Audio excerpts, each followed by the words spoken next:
एक बेल का फल लीजिए। क्या लेना है? बेल का फल, बेलपत्री का जो फल होता है उसको ले लो। उसके अंदर का जो गुर्दा होता है, अंदर का जो भाग होता है, उसको निकाल लीजिए और उस बेल के फल में आटा सेक कर उसमें शक्कर मिलाकर उसको के अंदर भर लीजिए। अमावस्या के दिन सुबह 10 बजे से पहले उस बेल फल में जिसमें तुमने पंजेरी भरी है, आटा सेक कर भरा है शक्कर के साथ में, उसको अपने घर में घुमाने के बाद में जिसको कालसर्प दोष बताया है, पितृदोष बताया है या वास्तु दोष का स्मरण बताया है, घर में सब दूर घुमाकर अपने परिवार का हाथ का स्पर्श कराकर पीपल के पेड़ के नीचे तक खड्डा खोदकर उस बेलपत्र के उस फल को दाब दीजिए। महाराज केवल एक अमावस्या करना रहता है, पितरों के दोष से मुक्ति मिलती है और हमारे घर के कार्य सफल होना प्रारंभ हो जाते हैं। कार्य की सफलता होती है, कार्य में सफलता प्राप्त होने लगती है। हम तो कई बार कहते हैं महाराज जी, अगर ऐसा लगे किसी औषधि को आप ले रहे हैं, मालूम पड़े कि औषधि आपको लग नहीं रही है, शिव महापुराण की कथा करेंगे, मान लो औषधि आपको नहीं लग रही, आपने औषधि बहुत दिनों से ले रहे हो, कोई दवाई, मान लो आप किसी भी दवाई को ग्रहण कर रहे हैं और वो औषधि लगी नहीं रही है, वो शरीर को लगी नहीं पा रही और आप ठीक ही नहीं हो पा रहे, 15 दिन हो गए, 8 दिन हो गए, बताओ उतना की उतना ही कैटरीना है, उतना ही उतना अपना भरा हुआ, वही की वही लीवर, वही की वही किडनी, वही की वही स्मरण, सभी कुछ वही वही है, उतना की उतना ही। बीपी भी ऊंचा नीचा चल रहा है पर लेवल में नहीं आ रहा, शुगर भी लेवल में नहीं आ रही, तो प्रयास करा करो महाराज, बेलपत्री के फल का जो गुर्दा है, अंदर का जो भाग है फल का, उसको पानी में गला लीजिए और प्रदोष की प्रदोष, कम से कम प्रदोष नहीं हो और बीमारी जरा दवाई लगी नहीं रही हो तो बिना प्रदोष के भी कर सकते हो, उसको पानी में गलाइए। आधा घंटा पानी में, जैसे आपको सुबह मंदिर जाना है 10 बजे, तो सुबह स्नान कर कर कम से कम 6:30-7 बजे उसको पानी में गला दीजिए और उस बेले के फल का गुर्दा से गला हुआ पानी शिव जी को ले जाकर समर्पित कर दीजिए। महाराज उस पानी में से थोड़ा सा 1 चम्मच पानी शिव जी पे चढ़ा हुआ लेकर आ जाइए। उस पानी को जो बीमार व्यक्ति है उसको औषधि देने से पहले मात्र आधी चम्मच से भी आधा चम्मच उसको दे दीजिए। भगवान शंकर का श्री शिवाय नमस्तुभ्यम का जाप कर कर उस पानी को देने के बाद अगर आप औषधि देंगे तो ये पक्का है कि औषधि अपना कार्य करना प्रारंभ कर देगी और वो स्वस्थ होना प्रारंभ हो जाएगी। क्या करना पड़ता है उस दिन? पीपल के पेड़ की परिक्रमा करो या तुलसी की परिक्रमा करो या पूजन करो, पाठ करो, कुछ भी करो, पर सोमती के दिन दान करो, पुण्य करो, सत्कर्म करो, भजन करो। तो सोमती अमावस्या का विधान इतना शास्त्र क्यों कहता है कि सारी अमावस्याओं में प्रबल सोमती अमावस्या, शनिचरी अमावस्या से भी बड़ी अमावस्या सोमती कहलाती है। महाराज जितने भी ग्रह, सारे ग्रह चंद्रदेव के साथ मिलकर भगवान शंकर की आराधना में डूबते हैं और भगवान शंकर की आराधना में डूबते हैं तो उस दिन जो किया हुआ दान पुण्य सत्कर्म है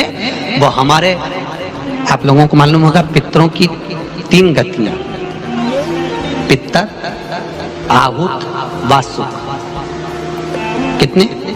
3। गर्भ में जो चले गया आहुत है, कुंवारी अवस्था में गया जिसकी शादी नहीं हुई, आहुत। पितर अधोगति में अचानक बहुत सारी तमन्ना थी, बहुत कुछ करना चाहता था और अचानक चले गया, मर गया, पितर गिनती में। जो एक्सीडेंट आदि, फांसी, सुसाइड, बस 3। शास्त्र कहता है सोमती अमावस्या के दिन ये तीनों आहुत, पितर, वासुक, जहां पर घर की कुल की माता पीपल की परिक्रमा करती है या तुलसी की परिक्रमा करती है या पूजन करती है या दान करती है सोमती अमावस्या के दिन, तो ये तीनों को उसका भाग प्राप्त हो जाता है और तीनों तर जाते हैं। फिर उनको पिंड की जरूरत नहीं पड़ती महाराज, उनको तर्पण की जरूरत नहीं पड़ती। इसलिए सोमती अमावस्या का क्रम हमारे हिंदू धर्म में ज्यादा बढ़ने विश्वास कहता है अमावस्या के दिन, उस श्राद्ध पक्ष की अमावस्या के दिन जो नदी, तालाब, बावड़ी, कुआं किसी भी एक जगह पर अपने पूर्वजों का नाम लेकर शाम के समय पर दिया लगाएगा, ये मेरा विश्वास कहता है उसके लिए कुबेर भंडारी भंडार जरूर बनेगा, पितृ भंडार जरूर बनेंगे, ये निश्चित। इस पीपल के वृक्ष के नीचे जो शनिवार को दिया लगाएगा वो लक्ष्मी और नारायण को अपने घर ले जाएगा। इसलिए शनिवार के दिन पीपल के वृक्ष के नीचे दिया का प्रमाण है महाराज। और सुन दरिद्रता देवी, तेरे पेड़ के नीचे जो खाली हाथ आएगा तू उसके घर में प्रवेश करेगी और जो भरे हाथ से मतलब पानी का लोटा ले जाओ, कंकु ले जाओ, चावल ले जाओ, रोली ले जाओ, कुछ भी, जरा सी शक्कर ले जाओ, गुड़ ले जाओ, आटा ले जाओ, और पीपल के पेड़ के नीचे कभी खाली हाथ मत जाओ। अगर तू खाली हाथ कोई आया तो तू उसके घर में प्रवेश कर। बड़ का पेड़ पितरों का प्रतीक होता है, बेलपत्री का पेड़ भी पितरों का प्रतीक होता है, क्योंकि ये पितरों के वंश से जो पार्वती मैया का प्रागट्य भाव वर्णन किया। पीपल का वृक्ष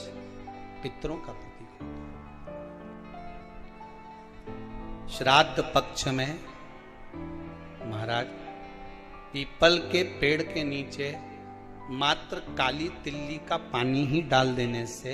पितृदोष का निवारण हो जाता है। किसी लड़के की लड़की की विवाह शादी नहीं हो रहा हो, मंगल विवाह नहीं हो रहा हो, पानी के लोटे में थोड़ा सा काला तिल डालकर श्राद्ध पक्ष में पीपल के पेड़ के नीचे चढ़वा दीजिए। महाराज पितरों की शांति होती है, घर में मंगल कार्य होता है, मंगल कार्य हो जाता है,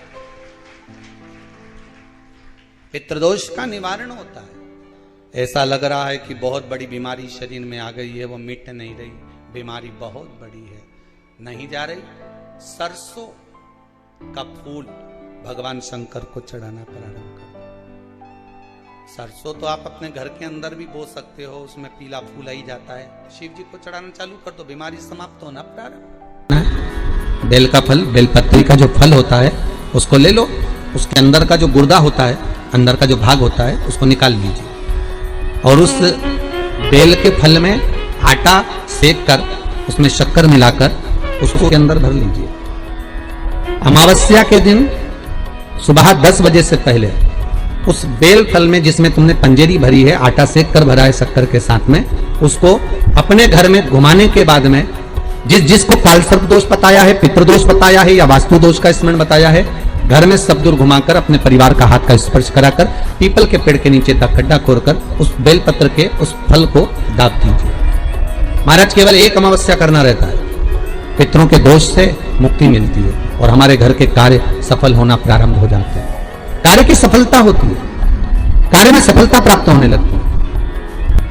हम तो कई बार कहते हैं महाराज जी, अगर ऐसा लगे किसी औषधि को आप ले रहे हैं, मालूम पड़े कि औषधि आपको लग नहीं रही है, शिव महापुराण की कथा करेंगे, मान लो औषधि आपको नहीं लग रही, आपने औषधि बहुत दिनों से ले रहे हो, कोई दवाई, मान लो आप किसी भी दवाई को ग्रहण कर रहे हैं और वो औषधि लगी नहीं रही है, वो शरीर को लगी नहीं पा रही और आप ठीक ही नहीं हो पा रहे, 15 दिन हो गए, 8 दिन हो गए, बताओ, उतना की उतना ही कैटरीना है, उतना ही उतना अपना भरा हुआ, वही की वही लीवर, वही की वही किडनी, वही की वही स्मरण, सभी कुछ वही वही है, उतना की उतना ही। बीपी भी ऊंचा नीचा चल रहा है पर लेवल में नहीं आ रहा, शुगर भी लेवल में नहीं आ रही, तो प्रयास करा करो महाराज, बेलपत्री के फल का जो गुर्दा है, अंदर का जो भाग है फल का, उसको पानी में गला लीजिए और प्रदोष कम से कम प्रदोष नहीं हो और बीमारी जरा दवाई लगी नहीं रही हो तो बिना प्रदोष के भी कर सकते हो, उसको पानी में गलाइए। आधा घंटा पानी में, जैसे आपको सुबह मंदिर जाना है 10 बजे, तो सुबह स्नान कर कम से कम 6:30-7 बजे उसको पानी में गला दीजिए और उस बेले के फल का गुर्दा से गला हुआ पानी शिव जी को ले जाकर समर्पित कर दीजिए। महाराज उस पानी में से थोड़ा सा 1 चम्मच पानी शिव जी पे चढ़ा हुआ लेकर आ जाइए। उस पानी को जो बीमार व्यक्ति है उसको औषधि देने से पहले मात्र आधी चम्मच से भी आधा चम्मच उसको दे दीजिए। भगवान शंकर का श्री शिवाय नमस्तुभ्यम का जाप कर उस पानी को देने के बाद अगर आप औषधि देंगे तो ये पक्का है कि औषधि अपना कार्य करना प्रारंभ कर देगी और वो स्वस्थ होना प्रारंभ हो जाएगी, वो स्वस्थ हो।